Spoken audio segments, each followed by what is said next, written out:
Amém. Amém. Amém. Nós cremos num Deus que nos ama e que derrama seu amor sobre nós. E nesse amor nós podemos confiar. Amém. Amém.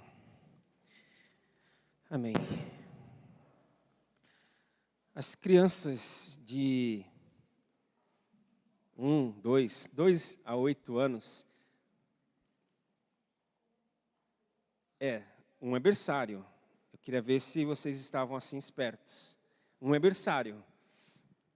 Até 8 anos com a Gláucia. E os pré, de 9 a 11, com Lufa. Podem ir lá. Lucas, Vitor.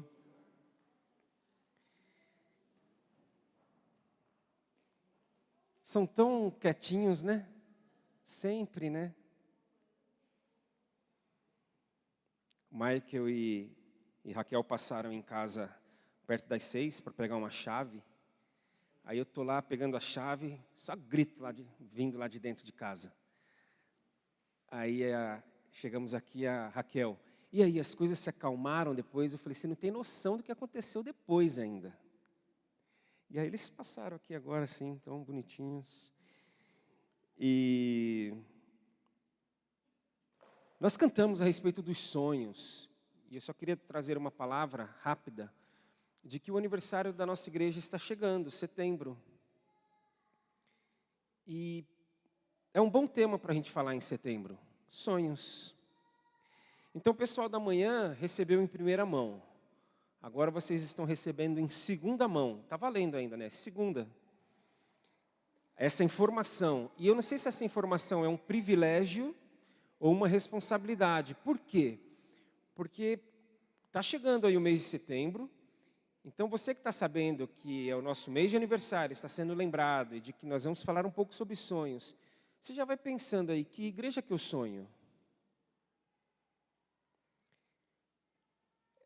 E por que uma responsabilidade? Vamos imaginar que Deus chega assim para o Daniel, para a Carla, para o Evandro, para cada um aqui e diz assim, Daniel, a igreja que você sonhar vai ser a igreja que vai ser realizada, vai existir. É mais ou menos isso.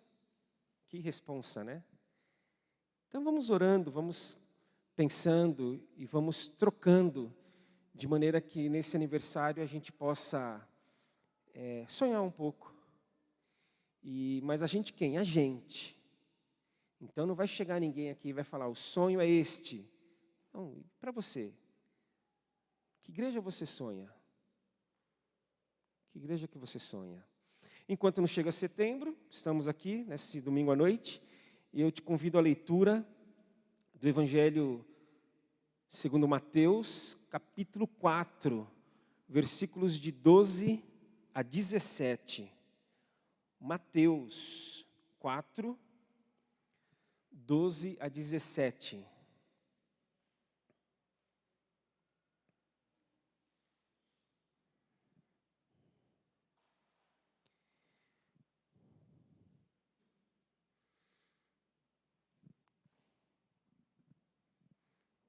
Mateus, no 4º capítulo, a partir do 12, nós lemos: Quando Jesus soube que João havia sido preso, voltou a Galiléia. Saindo de Nazaré, mudou-se para Cafarnaum, junto ao mar da Galiléia, na região de Zebulon e Naftali. Cumpriu-se desse modo o que foi dito por meio do profeta Isaías: na terra de Zebulon e Naftali, junto ao mar, além do rio Jordão, na Galiléia, onde vivem tantos gentios, o povo que vivia na escuridão viu uma grande luz. Cantamos, né? Invadiu meus dias maus, trazendo luz, meus dias sombrios. E sobre os que viviam na terra, onde a morte lança sua sombra, uma luz brilhou. A partir de então, Jesus começou a anunciar sua mensagem. Arrependam-se, pois o reino de Deus está próximo. sua mensagem. O Senhor Jesus veio aqui com uma mensagem. Aqui está falando que ele anunciou a sua mensagem. O reino de Deus chegou. Essa foi a mensagem. Arrependam-se, porque o reino chegou. Nós já falamos muito a respeito do reino de Deus. E não se iludam, nós vamos falar ainda muito a respeito do reino de Deus. Reino de Deus que pode ser entendido como um novo nascimento. De modo que todas as vezes que nós encontramos nos evangelhos alguém falando assim: Senhor, como é que eu faço para entrar no teu reino? Como é que eu faço para nascer de novo? Como é que eu faço para receber a vida eterna? Um novo nascimento, uma nova existência, um novo pensamento. A partir dessa nova existência, um novo comportamento. E aqui nós temos o novo contrapondo-se ao velho.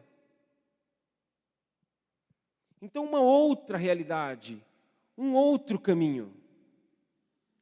Nós estamos falando que a mensagem de Jesus que ele veio trazer é uma mensagem de um novo caminho. Uma mensagem de mudanças. Você estava num caminho, e aí você está caminhando neste caminho, e neste caminho tem sinais, nesse caminho tem orientações, nesse caminho tem indicações, e aí Jesus chega com um novo caminho. E ele coloca diante de você, de mim, de cada um de nós, um novo caminho. E nesse novo caminho tem novos sinais, tem novas orientações, é um novo caminho. Um novo caminho em que a morte dá lugar à vida. Olha como é novo. O reino de Deus chega com a possibilidade de um arrependimento tal em que a gente passa da morte para a vida. Em que a gente passa das trevas para a luz. Aqui nós lemos que sobre os que viviam na terra, onde a morte lança sua sombra, uma luz brilhou. Luz. Imaginemos tudo escuro aqui. Dava até para fazer essa brincadeira. Não vamos, calma, eu sei que tem gente que tem um pouco de medo de escuro, mas daria. Apagaríamos tudo. Tudo perdido. Inválido. Tudo escuro, nada faria mais sentido. Aí a gente abriria um pouquinho a porta e um feixe de luz entraria. Aí já traria um pouco de esperança. Opa! Aí abriríamos mais a porta e a luz iria entrando. E é assim que aquela gente vivia, na sombra da morte, na escuridão. Aí o reino de Deus chega e das trevas para a luz, daquilo que é desconhecido para o conhecido, daquilo que está oculto para aquilo que é revelado. Vejam que novo caminho é esse. Daquilo que estava distante para aquilo que é próximo. Distante, inimaginável, intocável. As pessoas só tateavam. Aí vem Jesus, fala: eu estou aqui, eu cheguei. Estou aqui, carne, osso, pele, cheiro, distante para o próximo, do perdido para o achado, da água para o vinho. A gente vai falar um pouquinho sobre essa questão da água para o vinho no final, mas a gente pode resumir tecnicamente como o quê? O domínio do Senhor. É um domínio, tá? Um comando, como nós já falamos semanas atrás, é um domínio que permite isso, da morte para a vida, da escuridão para a luz. Por quê? Porque ele domina, tudo está debaixo dele. Então, mudanças. E até aqui nenhuma novidade. Talvez daqui para frente, se você espera mais alguma novidade, talvez você não vai encontrar. Então essa é uma palavra, mais uma vez, para sermos relembrados. Para que o Senhor estampe diante de nós aquilo que eu imagino muito que nós estamos precisando ser relembrados, porque talvez largamos pelo meio do caminho. E por que nós devemos ser lembrados? Porque nós não estamos falando de uma escolha. Jesus não chega para nós e coloca uma opção. É imperativo, arrependam-se. Arrependam-se. Existe um novo caminho agora. Larguem este caminho e assumam este outro. E lembrar, e sermos lembrados e ser pontuado para nós duas dimensões e duas verdades a respeito desse novo caminho, dessa mudança que é radical. A gente se assusta com essa palavra radical, né? A gente acha que radical é extremista, é uma coisa assim. Não, radical significa que é outra coisa. Se era isso, agora é aquilo, é radical. A gente não precisa pensar nossa, quanta radicalidade, quanta intransigência. Não, é só que mudou. Era uma coisa, agora é outra. E falando em mudança, a primeira verdade é que as mudanças são necessárias. As mudanças, elas são necessárias. De maneira que a leitura que a gente pode fazer, infelizmente, não é de hoje, é de que nós, igreja, estamos nos conformando com aquilo que nós não devemos nos conformar. A gente está se conformando com a mentira. Aquilo que é mentira, a gente está assumindo como verdade. E é tão maluco, né? Porque às vezes a gente está querendo resolver alguma questão e a pessoa que está lá do outro lado de um balcão nos atendendo propõe, mas você pode fazer de tal forma. Não, mas eu não moro em tal lugar, mas diz que você mora. Aí na hora que você está indo embora, o cara, paz do Senhor, irmão. Aí você fala, caramba, o cara ali, pelo que ele falou, ele é meu irmão, é crente em Jesus e propôs para que eu minta.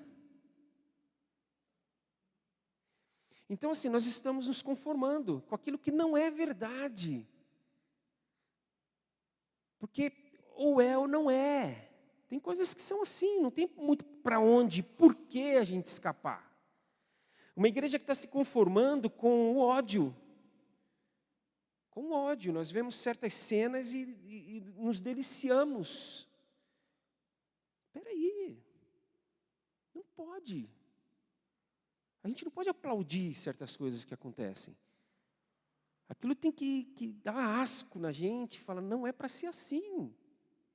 O ódio, a violência, realidades que não deveriam ter cabimento.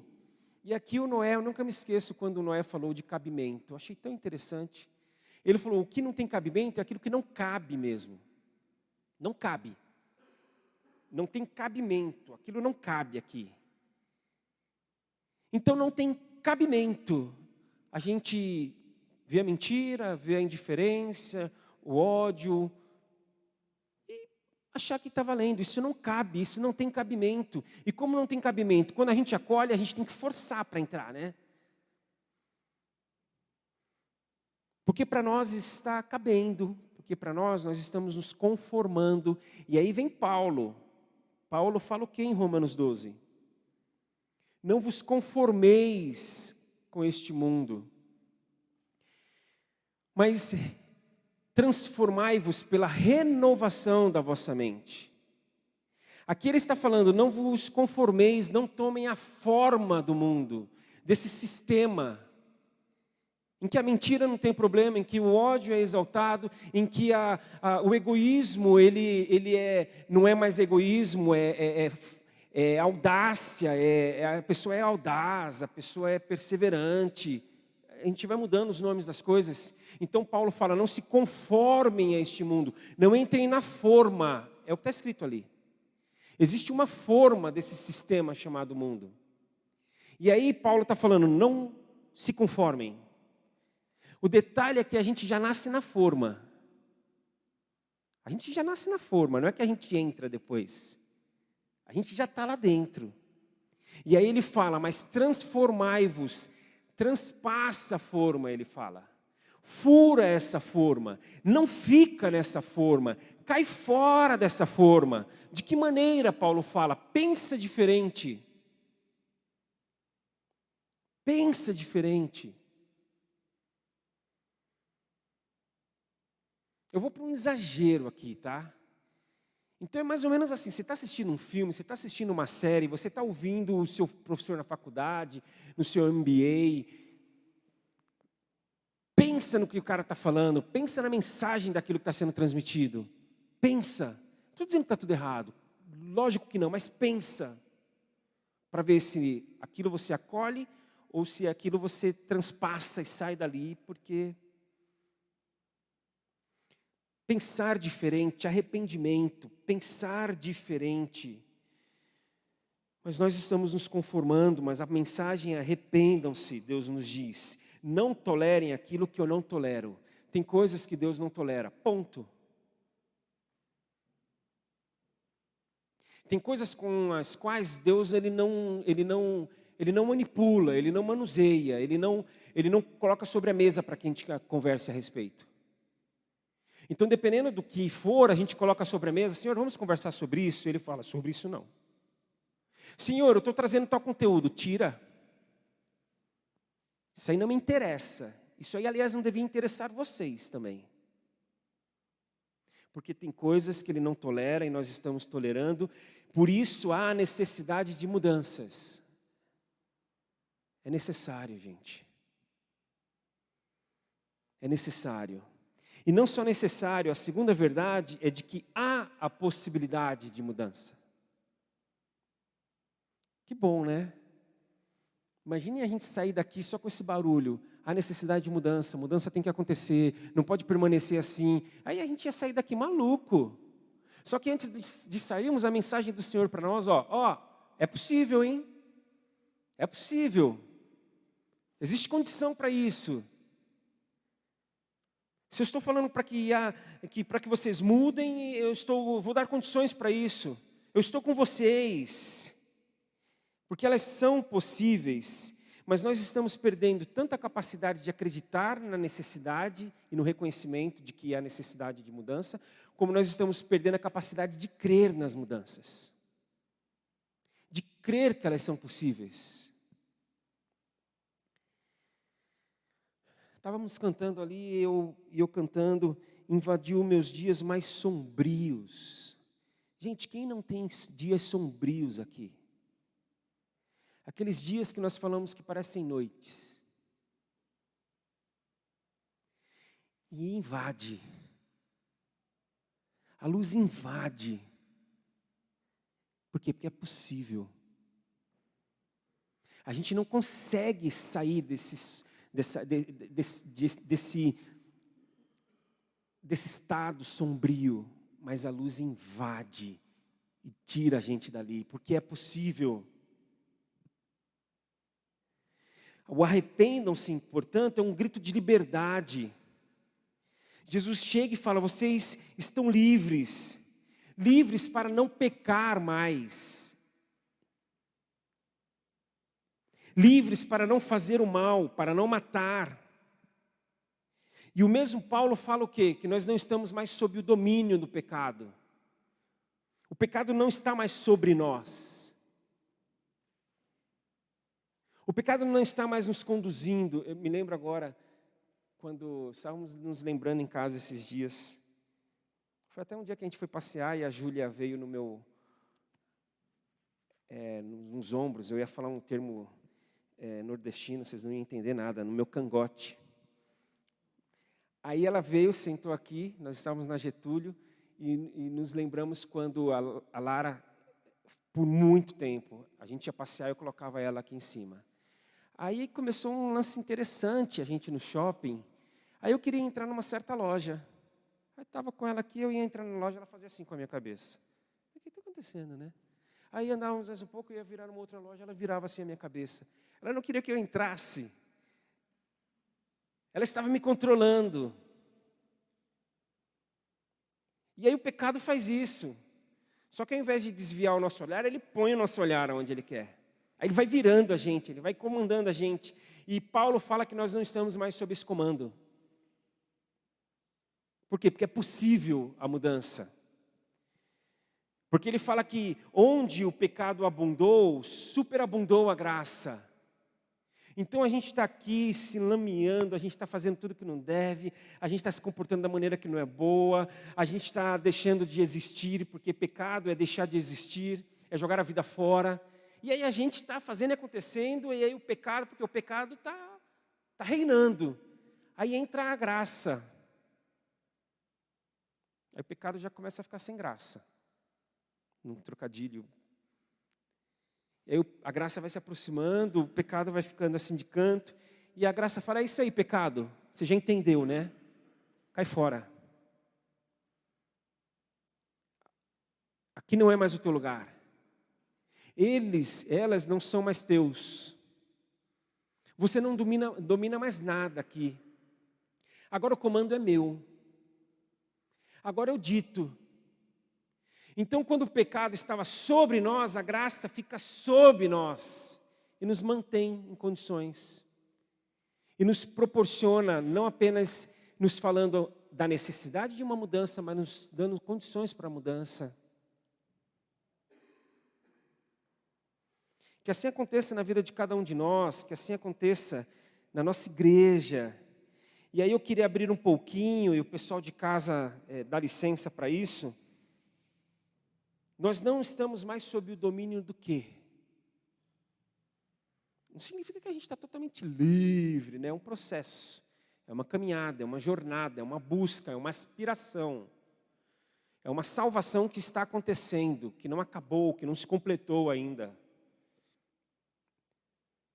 Mas em tese, nós não estamos mais, o que não nos domina mais? Nós não estamos mais dominados pelo quê? Eu queria ouvir um pouco vocês. Pela culpa. Nós não estamos mais dominados pela culpa. Pelo orgulho. O orgulho não nos domina mais. Não dá a última palavra mais. A gente não pode colocar na conta do orgulho. O que mais?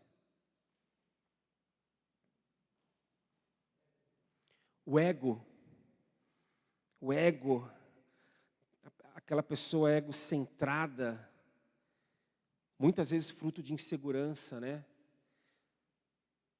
Aquele que olha para si e que não olha para mais ninguém é porque ele não tem certeza e segurança de quem ele é.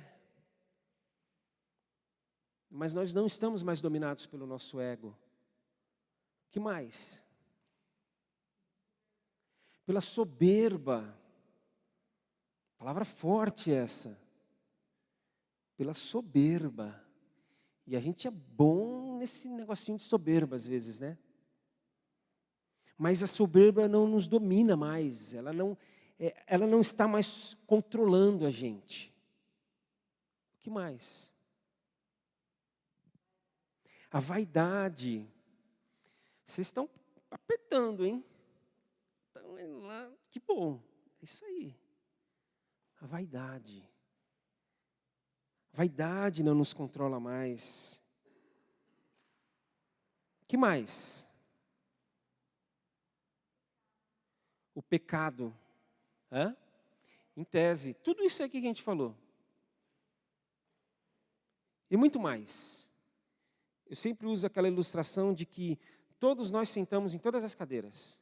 Aí da soberba, da intolerância, da culpa, do ódio, do egoísmo. Todo mundo senta em todas. A diferença é que às vezes eu fico mais sentado em uma. E nessa você fica menos. E aqui você fica mais, eu fico menos, mas também me sento nela. Só que nós precisamos voltar a crer que é possível vivermos mudanças. É possível. Mudanças da água para o vinho, como eu citei no começo. E quando eu falei da radicalidade, é isso, é uma mudança da água para o vinho. E não vai ser assim. Não vai ser. Ninguém precisa nem desejar isso, porque não vai ser. Mas essa questão da água para o vinho é muito interessante que Jesus fez uma mudança da água para o vinho. Sabemos disso. Quando está narrado ali o milagre no casamento em Caná da Galileia. Considerado por muitos ali o início do que chamamos de ministério de Jesus aqui na terra. E isso é muito simbólico.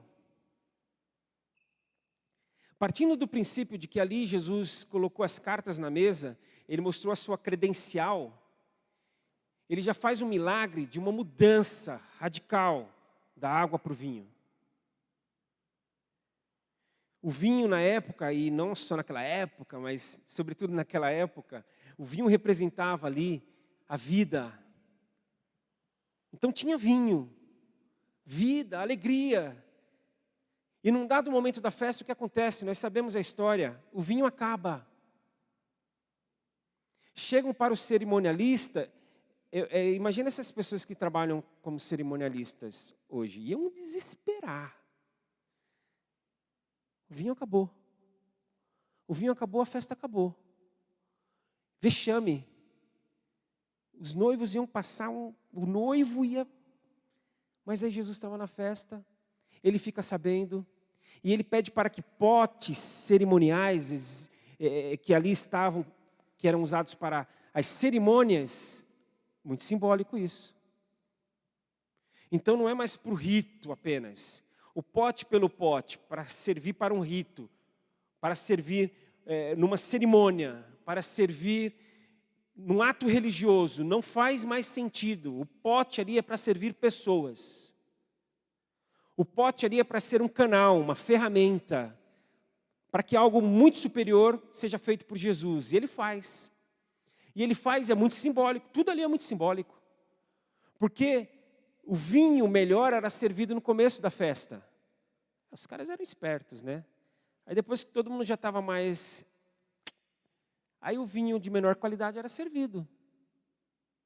Só que quando Jesus transforma essa água em vinho, eles experimentam e falam, puxa, esse vinho é melhor do que o que foi servido até aqui. Então o vinho bom já tinha zerado. Aí Jesus vai e produz um vinho melhor. Por quê? Porque a mudança é isso. E aí nós cantamos, na verdade, já cantamos, vamos cantar de novo, né? Cantamos dos Arrais, é do Tiago. Achei que eu tinha falado para a Gláucia.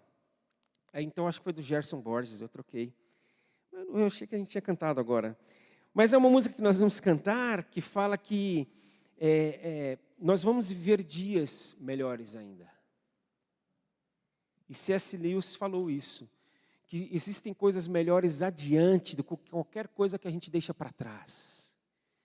Não é melhor quem está morto passar a viver? É melhor.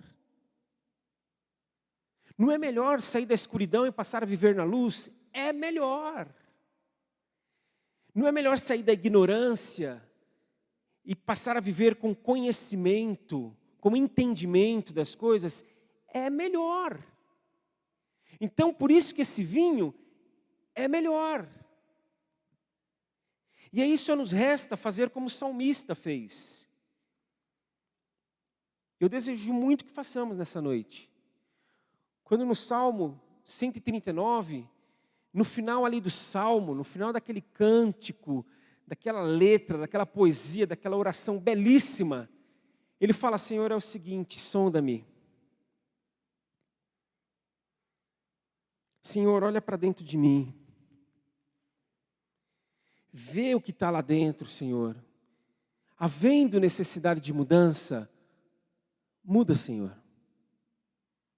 E esse salmo é tão lindo porque o salmista, ele fala da grandiosidade do Senhor, da beleza do Senhor, de que Deus sabe de todas as coisas, Ele sabe o que a gente vai falar antes que a gente fale, Ele está em todos os lugares, não há para onde a gente vá que Ele não esteja lá, de que Ele é poderoso bastante para ter nos criado, nos formado no ventre da nossa mãe. Então o salmista fala de que Ele pode todas as coisas, de que Ele sabe de todas as coisas, de que Ele está em todos os lugares. E aí quando o salmista entende isso, já mais para o final do Salmo, ele fala assim, Senhor, então o Senhor é tudo isso.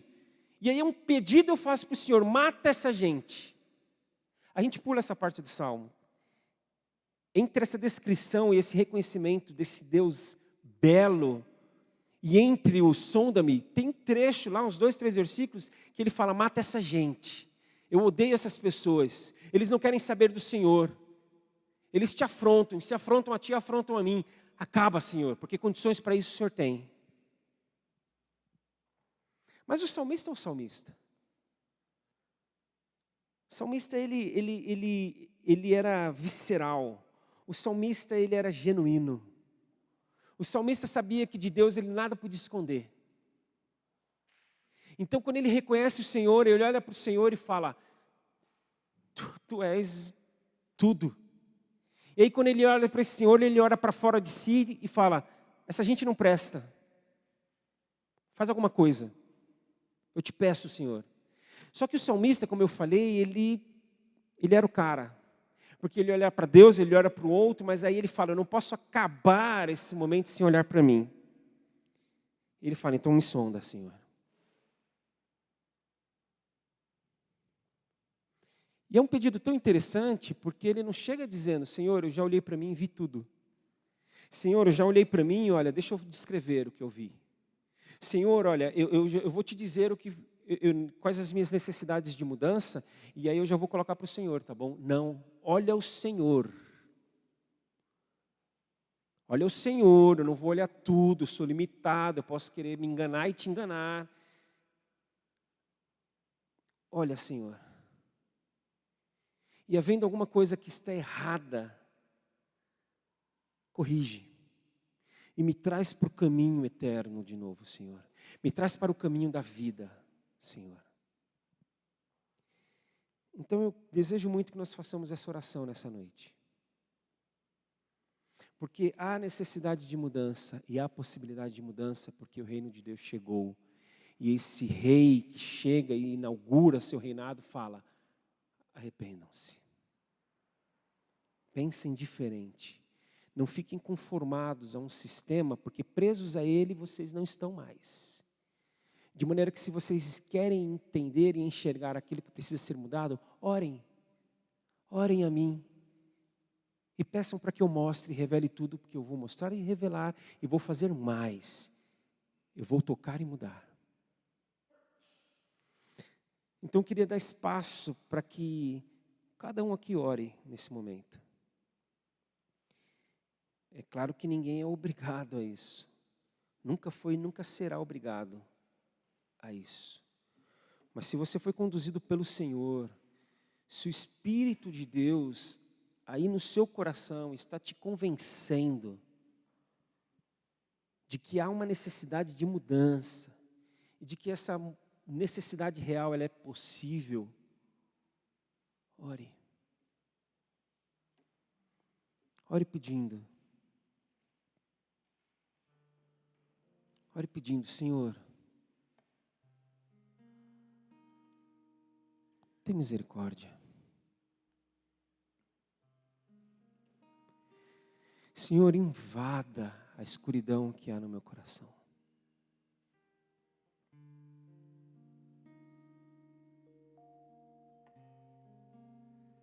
Entra nos dias e nos lugares mais sombrios dentro de mim.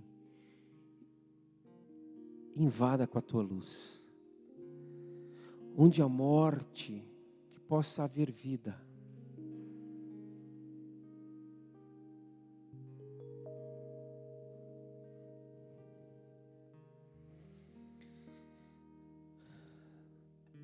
Senhor, obrigado.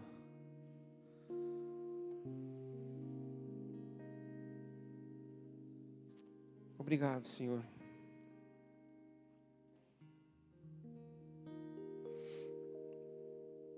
Obrigado pela tua presença nas nossas vidas. Obrigado pelo teu imensurável amor, incalculável, imponderável amor. Obrigado porque o Senhor nos diz que mudanças são necessárias. Obrigado porque o Senhor nos convence disso mais uma vez nessa noite.